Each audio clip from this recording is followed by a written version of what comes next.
just a second to start. Everything's been running a little slow today.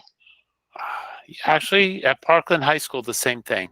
Yeah, it's just a lot of things are taking their time to spin because I'm watching it. It's trying to start recording. It's not doing it yet.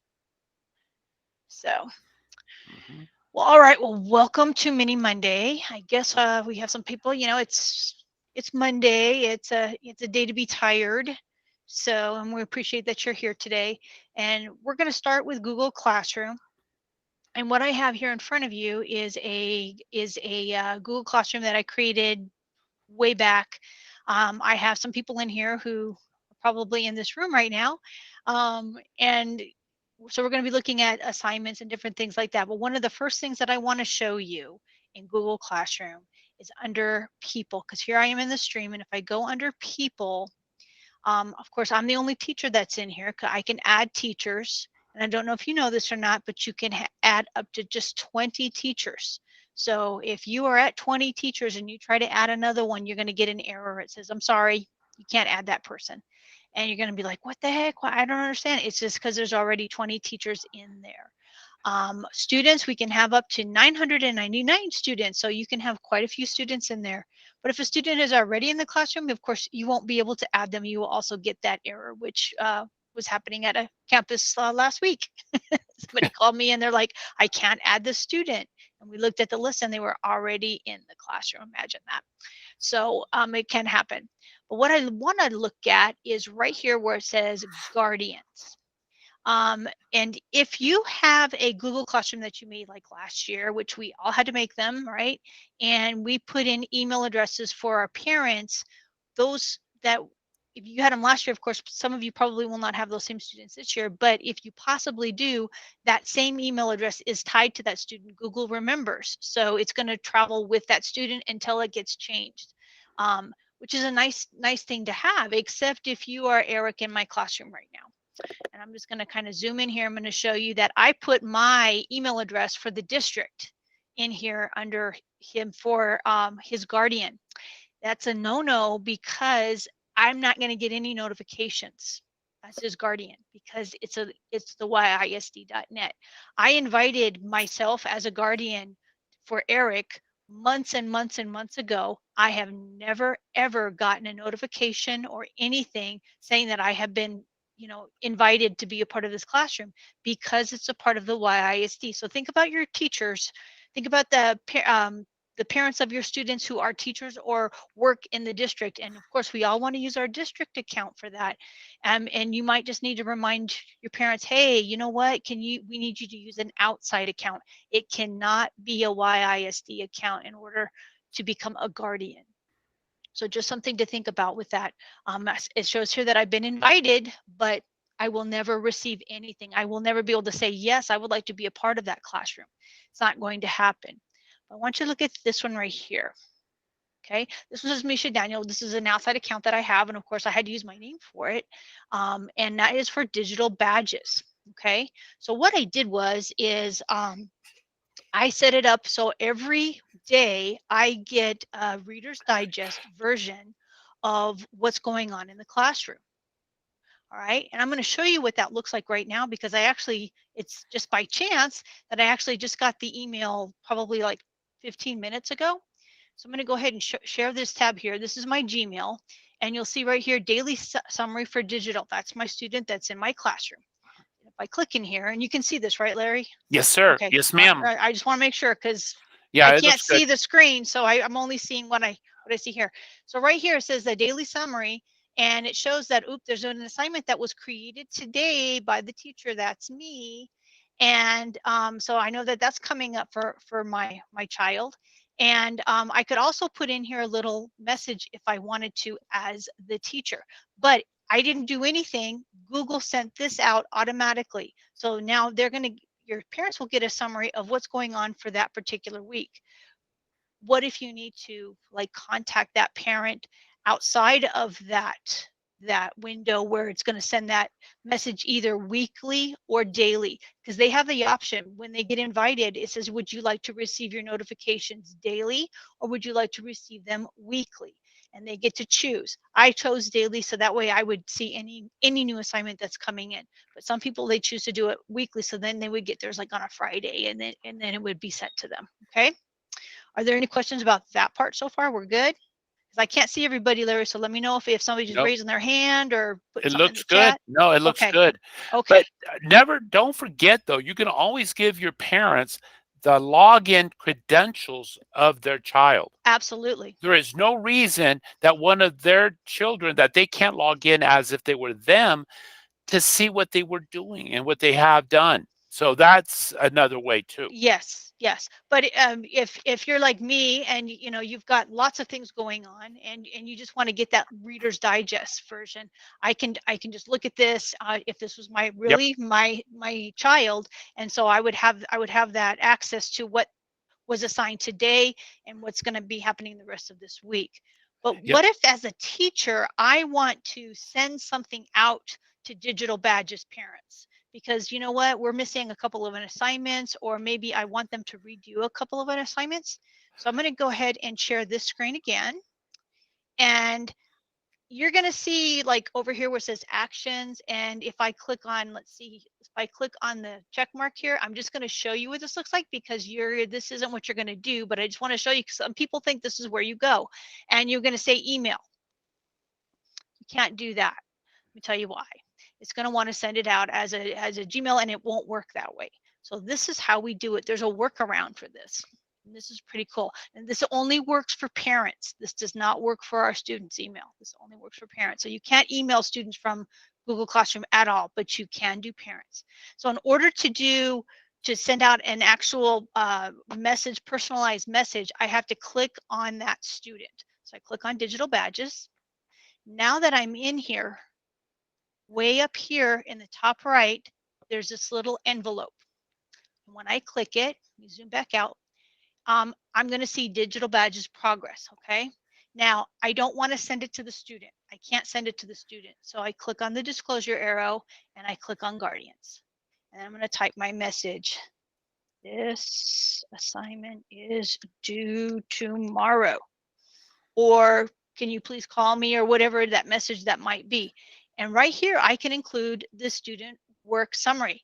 Now, maybe I don't know that Google had that my parent here is getting a daily Reader's Digest version of the summary of what's going on in the classroom. So I'm just click on this and I'm going to click send. Okay. And now it's going to send it to my email to let me know that it's going to give me that summary again, but now there's going to be that little message from the teacher telling me that, something personal just for me. Okay. Which is nice. I can look at that. So let me go in here. It is a little slow today. It's taking its time getting in there. So I'll give it another second or two for it to pop up. But that's how we do that. All you do is you click on the little envelope. You have to be in the student though. You can't just see the whole list of students. You actually have to be in the one particular student. You go to the envelope and then you make sure that you email the parents. All right. Ms. Blinta, you have your hand raised? So to do this, it has to be done individually, right? It can't be done to multiple at the same time. Okay. Right. Exactly. And that's one of the caveats of it. But if they're already on my list, they're going to be getting that notification either weekly or daily anyway with the summaries. So I don't need to send that out because that's already going to be sent out. But if I needed to send a personal message to one of my students, this would be how I would do it. If it was going out to everybody, I would send it out as like an announcement within the classroom, right? So that's how we do that. And it's still not coming through. It must just be. Are you trying to click I was to just another trying. screen? Yeah, no, I was just looking to see if it had come up yet in my email. Oh. But it hasn't yet come up in my email. Let me just refresh it. Oh, yes, there it is. All right, so now I can share it.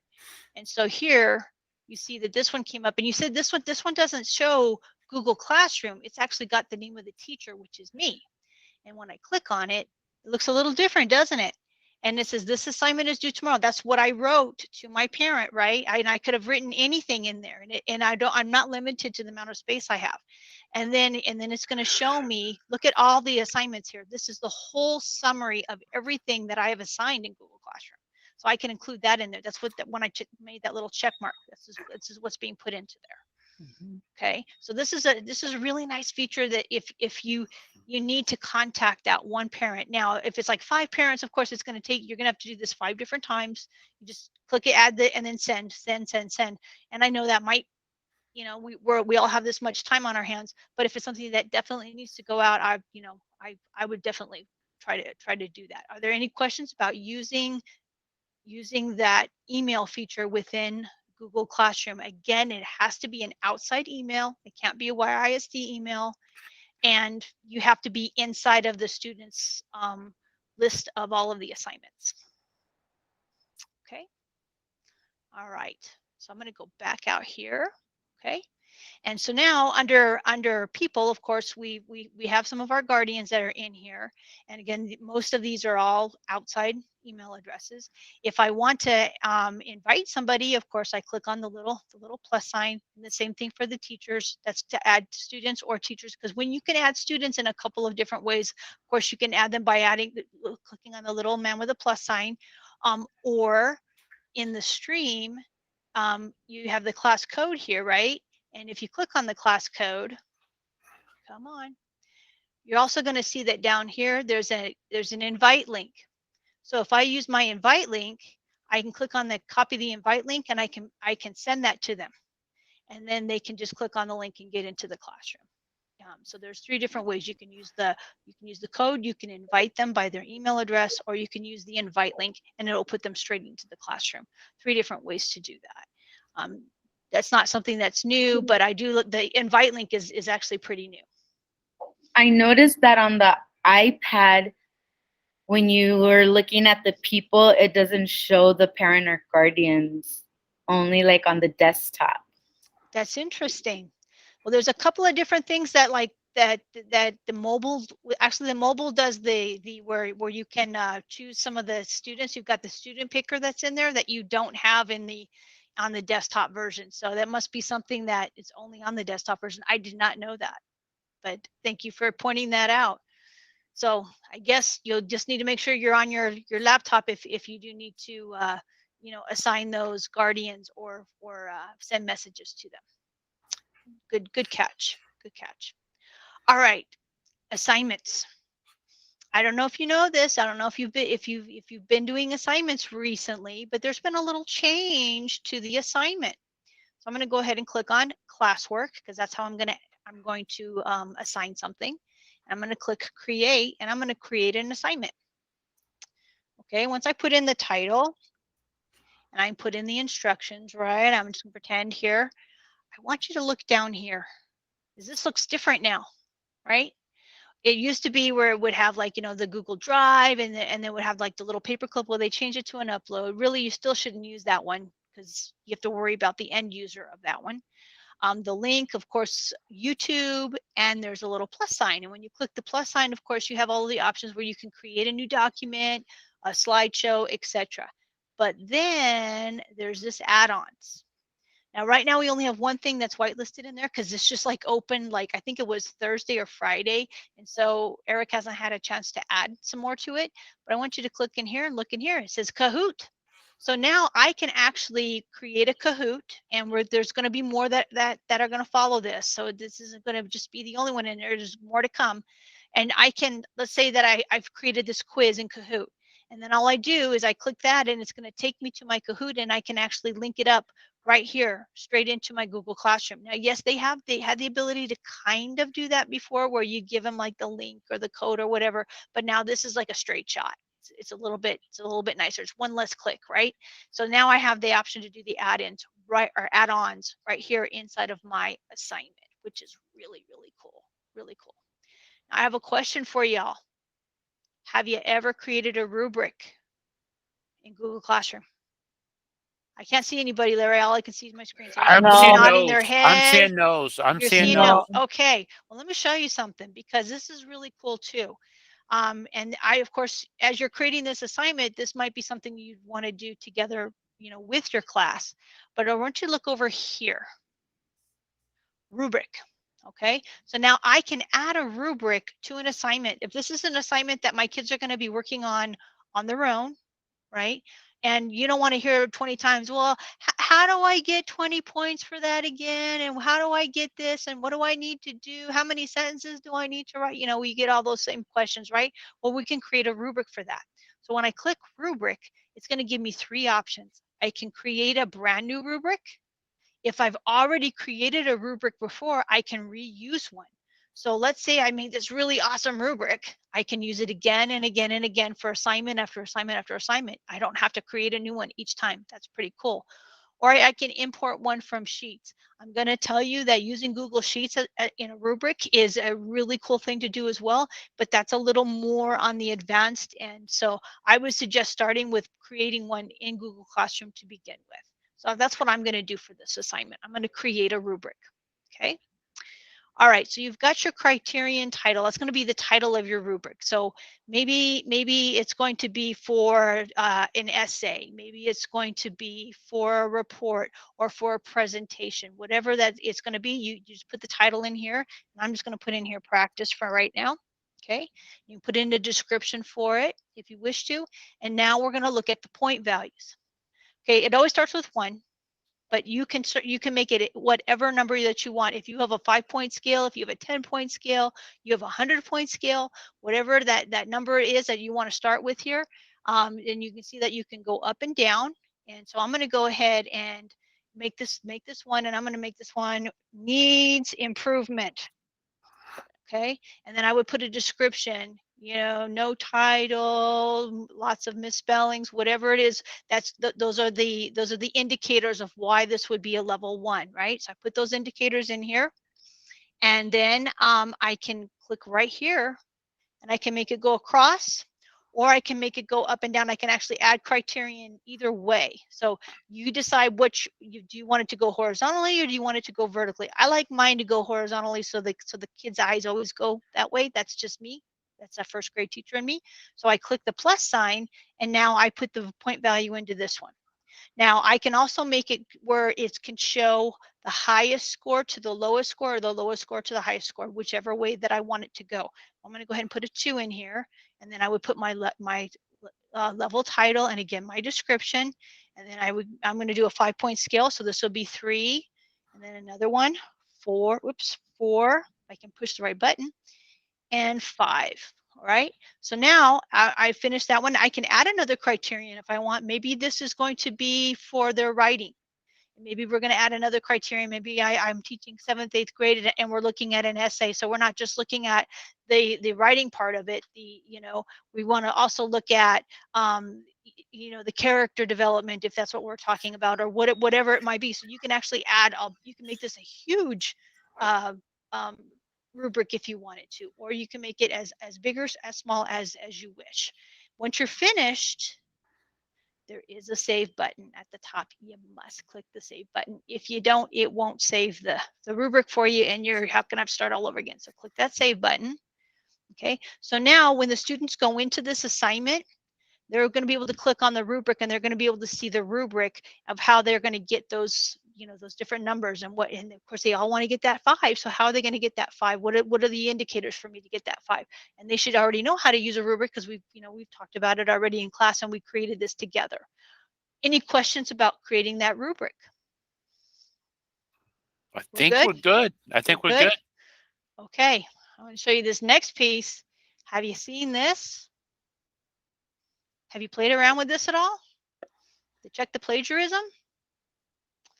What do a lot of our kids like to do? Oh, copy and paste all the time. Copy, paste, right?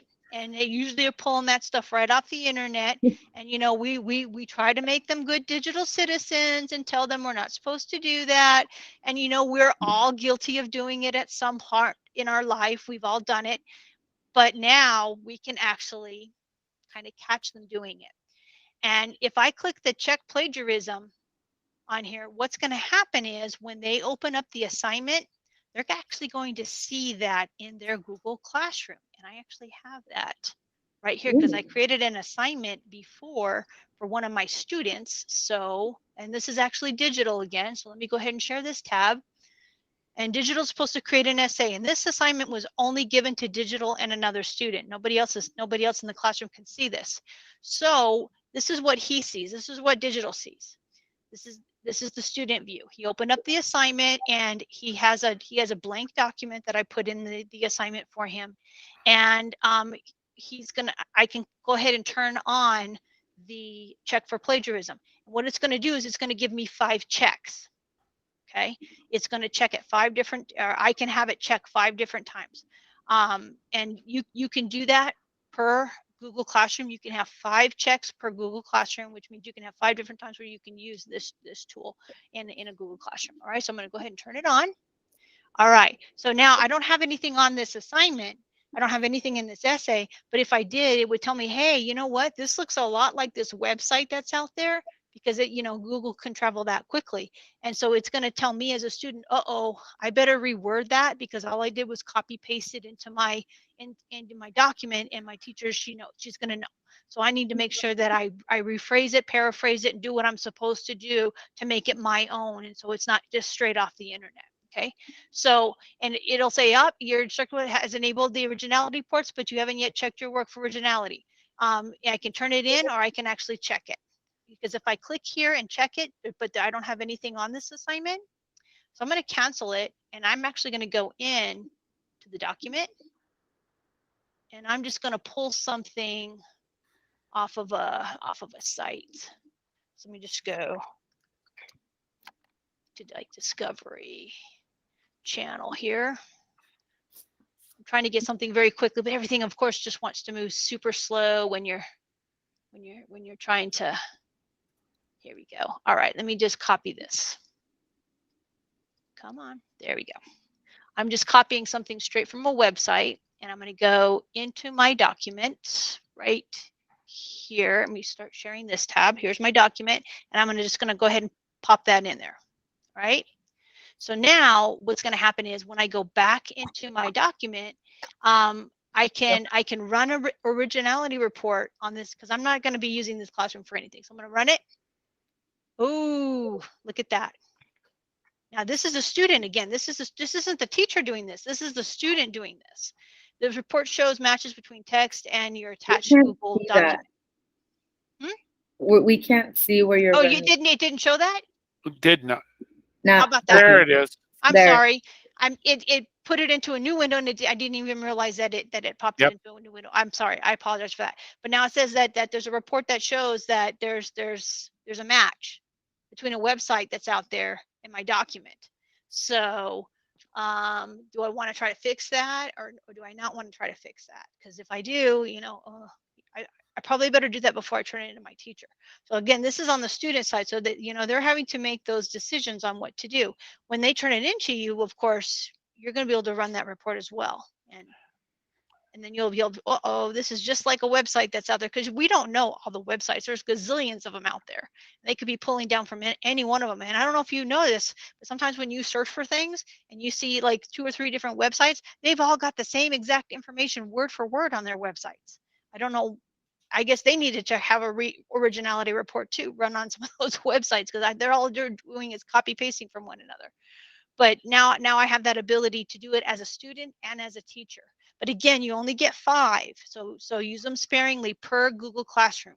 Okay, and once we run out, we they even though we have the license, that's what they're giving us per classroom for right now. So you're saying that for each class period, it's a total of 5, not yeah, it's 5. It's 5 where you can check this on an assignment. Okay. Okay. I'm thinking this could be like a formal writing paper that the students have to do. It's not something smaller, but something more formal is the way I would use it. Yeah, I wouldn't use it for everything, but I definitely, if it's something that where you're asking them to do research from the internet, or we want to make sure that they're using their own words for that. So I agree with Larry on that one. So I'm going to go ahead and cancel, because I don't want to run it again.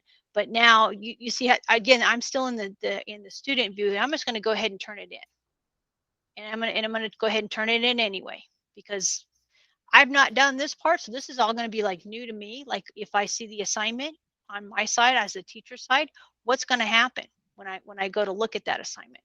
So let's see.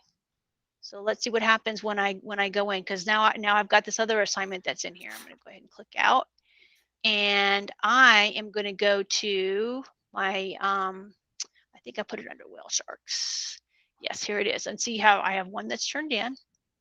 There's digital badges. You turned his in. So I'm going to click it open and open it. Okay. Ooh. Look at what I guess says. Open the report to see flagged or cited passages. I didn't have to click anything. All I did was try to open the document so I could read it. And this is what came up. Okay. Got it. And it says right here, one flagged passage. You see that? Because we had that check in there. So if I click it, and it's going to show me that this came from somewhere else. So I'm gonna okay, I need to get with the student, I need to talk to them and find out, where they got this from. And of course this is going to affect their grade probably, but it does show web matches. I bet you I can go, yep, discovery.com, because that's exactly where I took it from. It's exactly where I took it from, and I just copied it and pasted it right into my document. So I think that would shock our students. I wonder if the RLA teachers at my school know this. This is a fairly new feature. We did have kind of access to it last year, but we were all kind of under that pressure and that COVID umbrella, that this is probably something that a lot of people just didn't even bother looking at, because we were just so focused on getting stuff out to our students. But when I saw that we were going to be able to use it more than one time, I thought, I'm going to try it out and see what it does. And I was like, whoa, this is the coolest thing ever. Yep. As a teacher, it's like you've got all knowledge, right? So now I could go to that student and go, so you were on discovery.com. Is that where you got your information from? Yeah. It looks like you copy pasted it. Let's talk about that, why we don't do that. That'd be a great opportunity to talk about those digital citizenship skills that they're supposed to have, right? So, but you've got the proof right here. You can't argue with Google. So you have mom or dad come in, maybe they didn't do so well on this assignment because they got graded down because they just copy pasted and they didn't choose to do anything to fix it in any way. You can pull this up, and it said it says that the originality report will expire on October 7th. So what I might want to do is I might want to click the little print button and print it out as a PDF and keep it on my desktop. So that way, when I do have that conversation with mom or dad, whoever, I can pull this up and show it to them. Yeah. Okay. So I think this is just a great feature, and it's so easy to use. But can you imagine a student doing that and all of a sudden it comes up? I mean, that would shock them. Yeah. And that in itself is the deterrent. And once they know that can be done, then they're going to start thinking twice, even though you didn't turn that on for the next assignment. Yes. Yeah. I mean, they might not know it's even there, and then just like, what happened? Well, Google is telling me that you copy pasted this. I'm so sorry, but that's going to affect your grade, because we talked about that. So this again is a great little feature to have. I love this idea because we do practice with writing prompts in science for the 9 weeks test, because they have to do it. So this one would be a good to use it for those, since we kind of do it each 9 weeks, where we give them a practice one and have them do it like this. So that would be really good. Oh, yes. Yeah. Yes. And you know about the comment bank, right? Do y'all know about the comment bank? Again, I can't see you because I'm looking. No, I see a no. Okay. Okay. Well, I'm going to show you the comment bank too, because anytime that you use Google Docs, or where you can or slides or anything where you can put comments on things, you can use what's called the comment bank that's in Google Classroom. Because right now I'm back in as the teacher into my Google Classroom, and maybe I want to send him a private comment, or maybe I want to send them something positive, and I have a lot of kids that I want to say something positive to. So I can create what's called a comment bank, and all I have to do is copy paste, and then it's easier for me, because then I'm not going to have to go out and write those comments for every single one of them. So right here, this is the grading, but right here is the comment bank right underneath right here. Okay, here's the comment bank. And if I click it, right now I have one comment in there and it says good job. Okay. I can add to my comment bank now because I've opened up this document, and I can add more comments to it. So I can add whatever comments I want. Great piece of writing. You really rocked it. I can make all of these really great little sayings, right? And then when it's time to pass them along to students, because they'll all be listed down here, all I can do is click right here on the two little papers. I copy it. All right, I go back into the grading, and then I just pop it right in there. Post. That's it. I just pasted it right in there. Okay. And so now I'm adding those private comments to each one of my kids' assignments, but it's going to be a lot easier for me. I'm not going to have to do a lot of typing. It's just copy, paste, copy, paste, copy, paste. Like what we don't want them to do on an actual assignment, but what we want to do using our comment bank. So the comment bank can make your life a little bit easier. It can save you some time as well. So you might want to try to use that. But I'm looking at this flag passage. Whew, I can't believe that. It's just right there. How cool is that? So any questions about using the comment bank or using that originality, the plagiarism piece? Creating a rubric? I think we're good. Okay. Well, I'm looking at the clock. It's already 5 o'clock. Unbelievable. A couple more things I want to show you in Google Classroom before we head over to Meet, because there are some new things in Meet, but again, I can't show them to you because I can just talk about them because they're not quite ready just yet.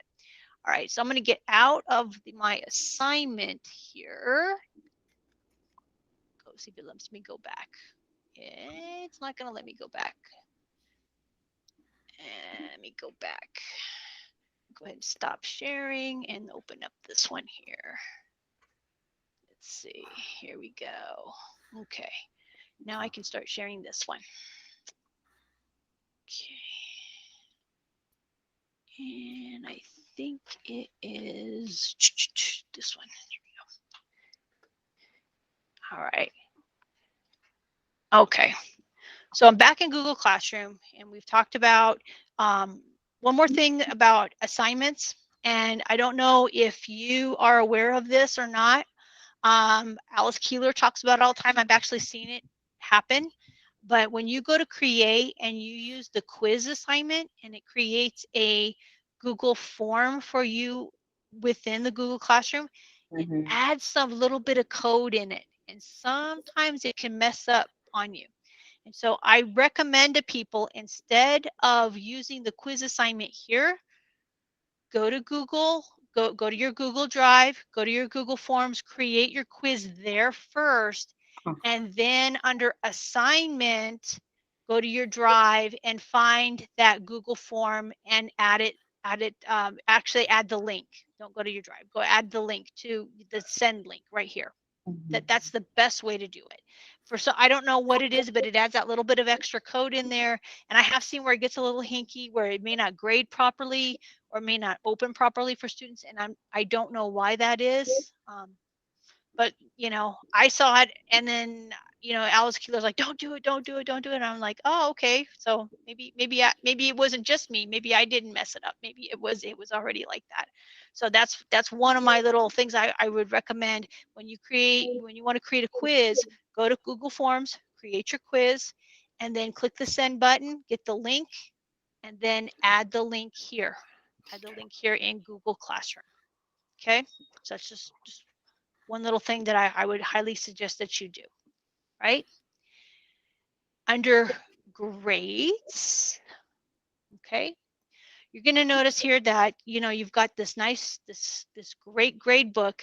One thing that you do need to do for your students, and sometimes people forget to do this, and it's kind of important that we do it, just like when before COVID, when we actually passed out papers and we got papers back, when we would grade them, we would return them to the students. And we need to make sure that we do return our work to the students. So I'm going to go ahead and return this to Digital Badges. And that way Digital Badges will have access to it again, because when it's not returned to them, they can see it in their drive, but they can't access it. And if it's something and that's on purpose, because that way, if you are grading it And we've all seen this happen before, where you've given them, let's say you've given them a 70, but they think they deserve a 90, and they're like, look, mom, see where, and it prevents them from making any changes to that document while you still have it, in the event that there's a question about a grade or two. So that way, grades are in, I can give it back to you now, and then they can actually see when it was given back to them. Okay. And again, you can't argue with Google. Google is your friend as far as that documentation piece goes. Any questions? We're good? Nope, we're good. We're good. Okay. Yes. All right. So I'm going to go ahead and I am going to turn off the audio for my this tab, because I don't want this tab to start making a lot of noise. So okay, I'm going to go ahead and start sharing my Google Meet tab. Please tell me if I need to stop. Are we good? Oi. I know we have that mirror effect, but what I want to show you is I want to show you some of the cool tools that are in here now. Right here, this is the turn on captions tool. Okay, and before, when we would click it, what would happen is that it would start, as you're going to see here, it's saying what I wanted to say, but I can actually change the language of this. Okay, so if I click in here, I think, let's see, I want to say, is it here in the settings? Yes, captions. So I can change the captions from English to French to German to Portuguese or Spanish. So let's go ahead and change it to Spanish. I don't speak Spanish, so hopefully when it does switch over, go ahead and turn them off and then turn it back on. We turn on the captions and we're going to go to Spanish, apply, and let's go. Let's see if it comes on. Looks like it might be picking up some of what I'm saying, right? Or is it still in English? No, it's in, and let's go, Steve, if it comes English. I'm not really sure what it's doing. I think we've confused it. Yeah, today. it's still in English. Yeah, it's still English. But it's not picking up properly.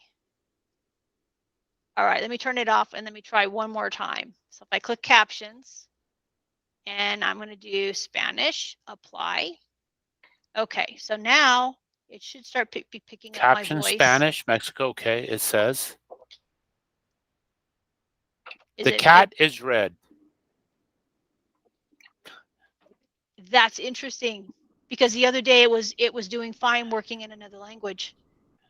And it doesn't seem to be picking me up that much. Huh. I guess that maybe it's tired today. But anyway, the other day I did it I was just like, oh, I don't even know if this is working yet. And I was recording and I was like, oh my God, it's totally working. It was so cool. But again, you just click on captions and you change the captions to, you only have like 5 languages right now, but more are coming. And it will start to give those captions in another language. So think about that for your kids. If you do have kids who have to be on a Meet, we are going to be doing some of that remote conferencing stuff. And if they need some help, that it's there for them. So that way they turn on their captions in whatever language, and then they can actually read what's being said. Okay, so that's kind of a cool thing. I wonder if about using that, other than it didn't really want to work for us today. I'm not really sure why, but I wonder if it doesn't work like if. All right, the host controls. These are going to change a little bit. They're not changing just yet, but in just a little while, they're telling us sometime in September that these are going to change. Now, I am the host of this Meet, and I know that because I have this little shield that's down here in the right-hand corner.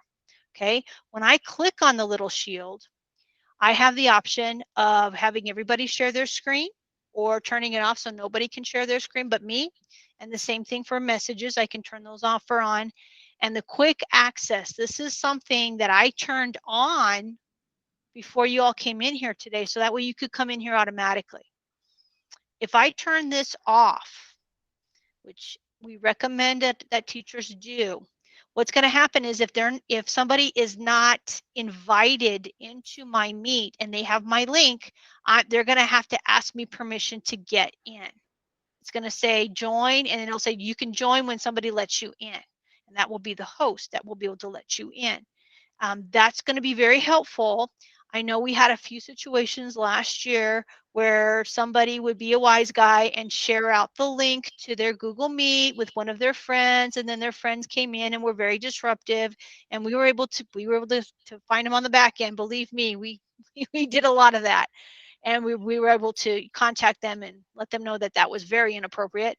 But now with this quick access, if I turn it off right now, again, even if they're part of YISD, they were, and I didn't invite them to this meeting, which I really didn't invite anybody, they're going to have to ask my permission. I'm going to get that little doorbell sound, and somebody's going to say, hey, they want to come in, and I can either allow or deny. That's my choice.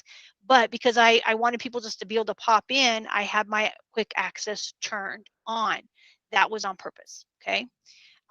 Is because I want everybody just to come in here. But you as a teacher, if you're using this with your Google Classroom, you might want to make sure that that quick access is turned off. I will tell you this: when you go to click out of the meeting at the bottom here and you click on the little red phone, it's going to give you two options because you're the host. It's going to say, hey, do you want to just leave the meeting, or do you want to end it for everyone? If this is it, end it for everyone. And what that means is the quick access gets turned off automatically, and your kids can't get in there at all unless you are already in there. So it's another safety feature that they've got a lot of feedback on, because everybody was using this and kids were popping in and out and all of that. So now it's designed so the only way that kids can get into that Google Classroom or to that Meet is if you are already there, and the quick access will be turned off automatically. So once you go in, you can then turn that quick access back on if you need to, and then your kids will be able to come back in if that's something that you want to do. But again, we recommend that you turn that off. Okay. Any questions about the quick access? Just real quick, Misha, if you're really needing the attendance, y'all can't hear me? I can't hear you over the. I can hear you here. I can hear you. Yeah. Okay. You have your mic on? Yes. Yeah. Oh, maybe it's just me. And the one thing is, if you don't quit and close the Meet, you're not going to get the attendance sheet. So that if you're looking for the attendance sheet for one reason or another, it's because you just closed out, but you didn't end the meeting. So that would make it where you would need to go ahead and close it. But when you open it up again, and then you can turn on the quick access, so that way the kids can come back in right away when you're in the classroom, in the Meet.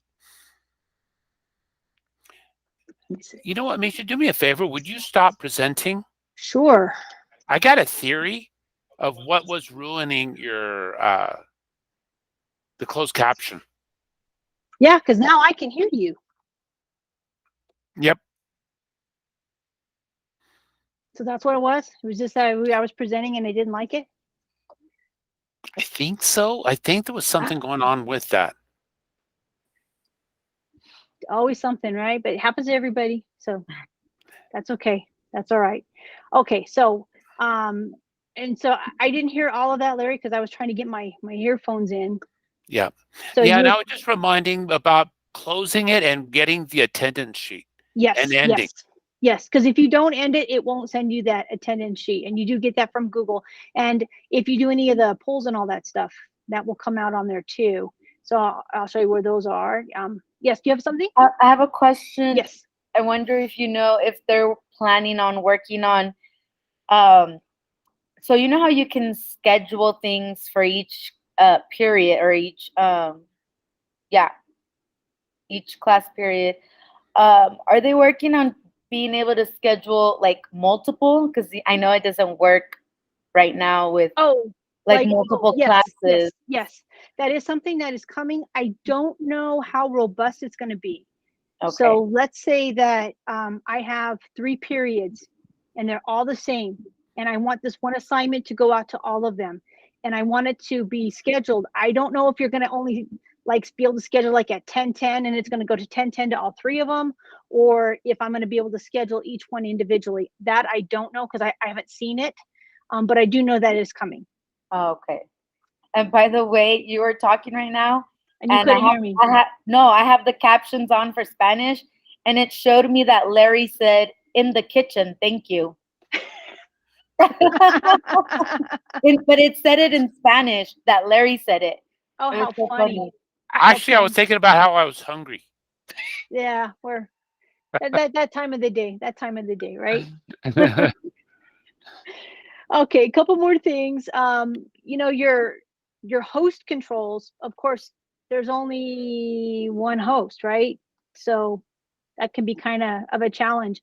Supposedly in September, which is coming up in another week or so, but it could not, it could mean that we don't get it till September 30th. So, you know, hold your horses on this one. But one of the updates to Google Meet is that you're going to be able to share those host controls with someone else in your Google Classroom with you, which means not only will one person be able to open up those breakout rooms and do those polls and all that stuff, but if you've got a co-teacher, you can assign them to be a host and then they can help you with that. Again, we don't know how robust it's going to be. I'm wondering if it's going to allow, like if I'm in a classroom and I've got a kid who is just such a great helper, and I want this student to help me, if I'm going to be able to allow my student to be a host as well. That I don't know. We don't know anything yet because we haven't seen it. We're just dreaming about it, what it's going to look like. But that is something that is coming as well. Okay, and you do know about your activities, your polls, and your questions. All of that gets sent to you on a spreadsheet, and you get to see everybody's results. So it doesn't show up like on the poll. It just shows like how many, if you say, are you like cats or dogs? It just shows you how many people like dogs and how many people like cats, but doesn't say who liked what. On your spreadsheet, it does. It tells you exactly which students picked which one. So if you wanted to use it like as a quiz question, you've got the information right there. It's anonymous inside of the Google Meet, but on the back end, you'll have that app. You know, you'll be able to look at that. So, any questions about that? Are we good about that? No, we're good. I have a question about back in Google Classroom. Yes. If for the people, for the guardian, if it still says in parentheses invited, does that mean they have not checked their email, or it was never sent to them? Because let's face it, people don't always give us the right email address. They think it's you know, at gmail.com, but it's really at ysd.net or whatever. And so sometimes they give us the wrong email addresses. So if you see invited and they're all of a sudden they're kind of asking, hey, how come I haven't gotten anything? Then you might need to say, you know what, we might need to revisit this and figure out what's going on with your email. Yeah, that happened last in the spring. I had a father who's all like, why haven't you told me that, you know, my daughter was failing because the whole 9 weeks. I said, well, I sent you text messages and I sent you emails. And he's like, I didn't receive anything. And so I told him the email that was on there, the email was wrong. It was missing a period or a dot. And then the phone number was wrong. It was going to somebody in the family. Like, I don't know if it was a sister or somebody. But so I'm all like, so I showed him, I sent it. It's not my fault. It was the wrong email that was on there and the wrong number. Yeah. And I'm just going to say this about like when you're doing a Google form with your kids, always collect that email address from them. Make that always the first question. And that way, in the event that they put the wrong name down, because they will, you know, it will collect their proper email address, and so then you will have that information from them. And if it's I know we can't do forms outside of the district or anything like that, but I'm talking about like for quizzes for your kids. But I recommend always collecting that email address just to make sure, because we always get wrong information, and it may not be on purpose. It may be a complete accident, but it does happen. Yeah. And so that just kind of helps so that doesn't always happen. But those email addresses, I'll tell you, they've been a nightmare for me. And since I've used that part on, because you know we have to send out the digital badges to kids, you know, and if they and I can't tell you how many times I've gotten errors because the kids have put in the wrong email address down. But now I collect their email address, and so it sends it to the correct one always. So super important. It's not 100% correct, but you can always go into the gradebook, click into the student name, drill down, and you can look up the parent's email. Yes. The only thing is, some parents, they create an email to register, and then they don't And they continue don't using ever it. check it, or Yeah. sometimes they use their students. They use their kids' email. Yeah. And it's like, oh no, I can't use that one, because that's I have seen that as well, where they've used that for. But if you have a child that really is having issues, don't hesitate and show the parents how to log in as if they were the child. Yes. And that's very powerful. Yeah, I can't tell you how many times we use that. It was like the students were saying, oh, I don't see this, or I didn't get that, or I can't do this. And then we'd go, okay, mom, let me show you how you log in. And we're doing this in a Google Meet. They log in, and all of a sudden, what do you see? Oh my gosh. I'm like, exactly. They were just playing you this whole time. They've been playing you. Yeah. Yep. It happens. But also with the younger ones, sometimes they Yeah. struggle with understanding, and having that parent able to get in and to help them makes a difference too. It does, yeah, because sometimes the little kids can't get in, or for whatever reason, and if they know how to do that, and then that way they can be there as that support system for them. Absolutely. But I just know that we went through that many times with some of our older ones who kept saying they couldn't get into this, or they don't see that, or The one time you have to be careful of are the older students that are 18 and older. yeah. Oh yeah. That's where you do have to be careful with that. Oh. Yeah, because they're considered adults, and Oh. we're not even like I am not supposed to like get into your email. You're not supposed to get into my email. You can't, we're not supposed to get into each other's accounts on anything unless you've given me permission to do that. And if we get into a student account that's over 18, that's kind of like we're not supposed to do that. So. Oh. Yeah. And that's pretty much all I got. Does anybody need anything else, to just see something, or?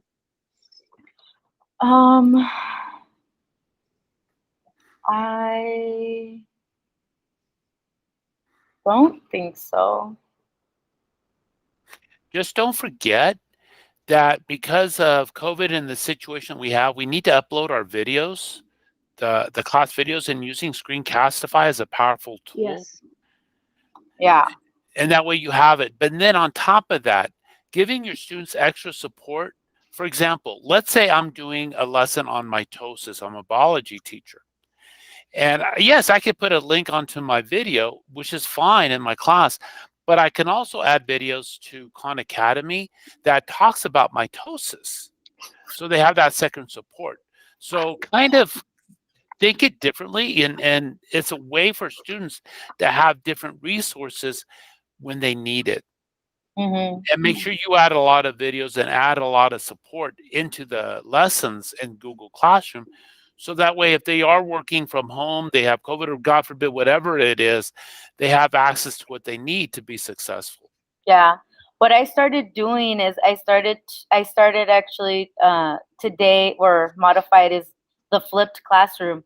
So over the weekend, I recorded my lesson, and then I had them today in class working on it, but I do have several out who are quarantined. So they just had to write the notes with their Cornell notes with the video. So that and I did it with the Screencastify. So that was great. Mm-hmm. That's great. Good. Yeah.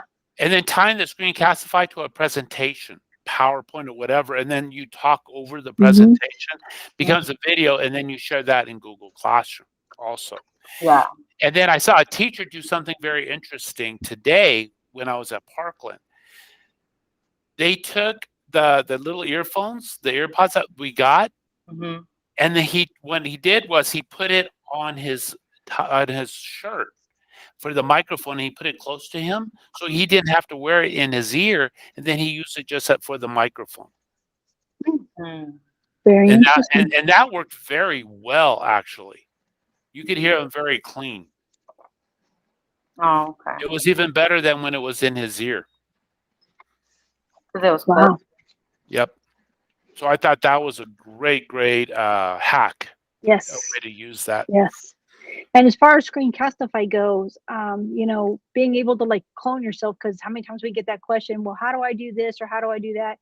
a 1-minute video on, okay, here at this station, this is what you're doing, you know, where they can watch that and then you're not having to go over there over and over and over again to tell them. And, you know, as we do have some kids who are at home, and so they're going to need those instructions too. And maybe you're working with a set of kids here, that way they can do it on their own, you know, asynchronously. They can listen and, oh, okay, now I know what I'm supposed to do. Okay, I can do it. So it's just another way to get information out to your kids. And that's all we got today. We really appreciate y'all being here today. And if you do need any other assistance, you know where to find us. We can't hide. You know, we've got our meet that's open every day, and you know, we do answer email. So very good. Well, thank you so much for joining us, and we'll stick around. We got a few more minutes, but thank you so much for joining us. Thank you. Thank you. All right, thanks. Bye-bye.